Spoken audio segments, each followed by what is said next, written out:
Hello, Collective. Tingnan natin ang energy mo, okay? Para malaman natin ang sitwasyon mo. Tarot Angels, please help me. Ano ang sitwasyon ng aking collective? Para magabayan natin siya. Huwag natin ipilit kung hindi ito ang sitwasyon mo.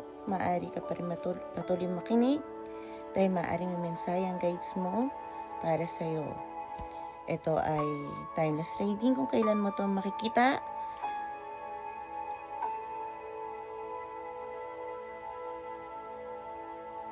Overall energy mo, it's about love. So, nakapokus ka ngayon sa love. Pero nakapokus ka din sa nangyari na nakaraan na hindi maganda.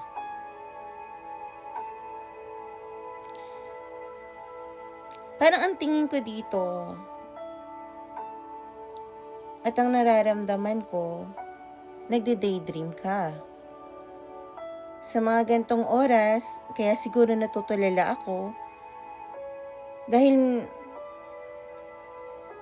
mga bandang gabi hanggang madaling araw, hindi ka nakakatulog ng tama, kakapangarap sa pagmamahal na to. Pero hindi ka gumagalaw o ina-avoid mo yung feelings mo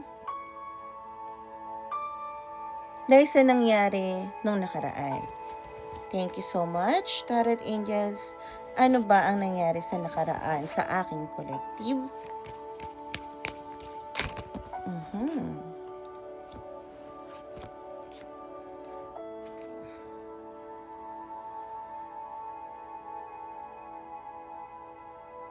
Ito yung bagay noon na gusto mo sanang bigyan ng action. Parang dati impulsive ka, ginagawa mo na lang lahat.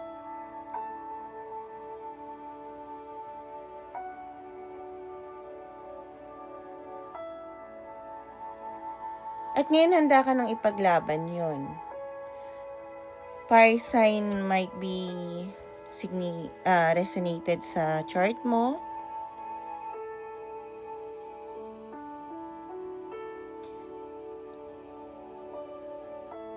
So parang dati sinurrender mo rin tong connection na to, yung love na nararamdaman mo.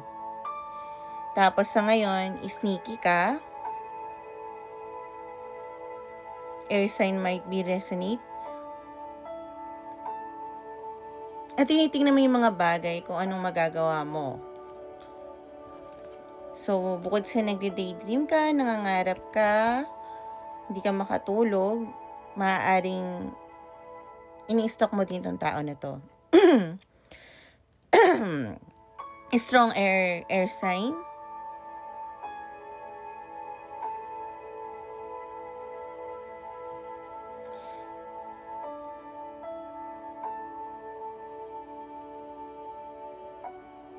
So, bago ka gumawa ng action sa nararamdaman mo, tinitingnan mo muna logically.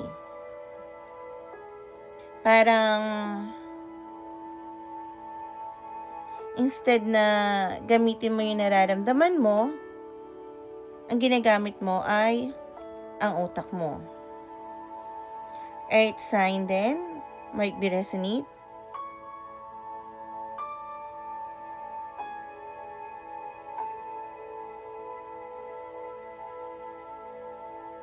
So, parang ngayon, ginajagal mo yung mga bagay na kaya mong gawin at hindi mo kayang gawin bago ka pumasok sa relasyon na to. Maaaring itong love na to, ang nangyari before is nagkaroon kayo ng ending ng person na to. Fire sign might be resonate. Okay, salamat collective. Salamat Tarot Angels. Ano naman ang mapapayo ng guides ng aking collective?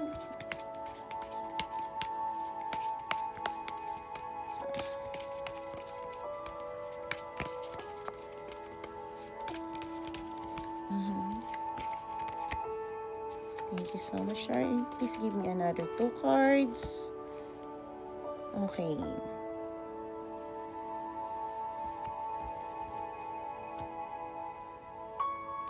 Capricorn, might be resonate.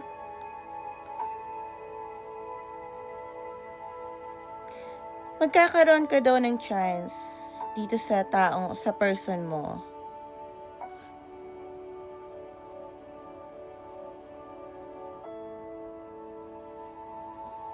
Maaaring lumabas kayo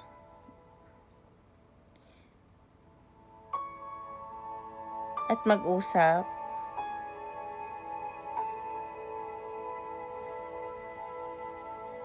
Maaaring yayain mo siya sa coffee shop or magbakasyon na kayong dalawa lang. Which is sabi ng guides mo, magkakaroon kayo ng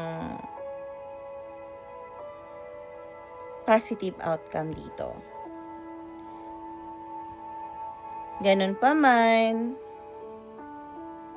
kung mag-uusap kayo, dapat pares kayong mag-open up. Kailangan pakinggan mo muna siya.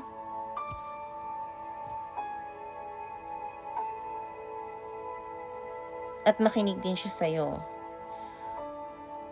Huwag yung pagiging ego, yung unahin ninyo.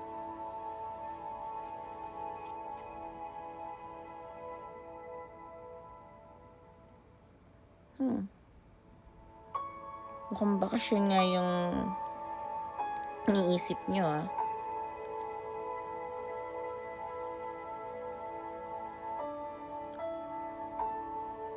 At maraming taong ayaw sa relasyon na to. Pero tong relasyon na to, guide to ng mga binibigay to, regalo to ng mga guides nyo. Okay? Kung minsan naririnig niya sa mga tarot readings yung about sa inheritance, it's not about money lagi. Yung gusto mabigay sa inyo ng guides nyo sometimes is yung relasyon na tingin nila maikakabuti para sa inyo. Pero hindi sa mata ng mga tao.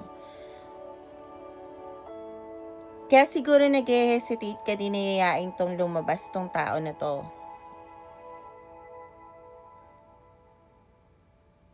Dahil parang siguro tingin mo maraming nakatingin sa inyo. Pero kung mag-grounding kayo pareho, nasa iyo naman yung susi kung paano mag-ground. Dahil tingin ko kaya mo, dahil hindi mo nilalabas ko ano yung nararamdaman mo, magkakaroon ng peace of mind. Dahil kayong dalawa naman lang din na magsasama. Hindi ako pabor sa relasyon na may masasaktan. So, dapat parehas kayo yung karmic nyo is clear. Ibig sabihin, makipaghiwalay ng maayos sa karelasyon nyo, if ever na parehas man kayo meron or isa sa inyo. Dahil yung karma, dali-dali yan hanggang dulo. Hindi rin ako mas lalo pabor sa mga tao nagsasama na paulit-ulit ko na ito sinasabi na wala doon ng totoong pagmamahal. Kumbaga, responsibilidad, pamilya, yung mga ganun nila lang nila. Kasi gusto lang nila may stability or wag mapag-usapan. So, collective, yun ang mapapayo ko sa'yo. At maraming salamat sa pagpapahiram mo ng energy mo. And bye-bye!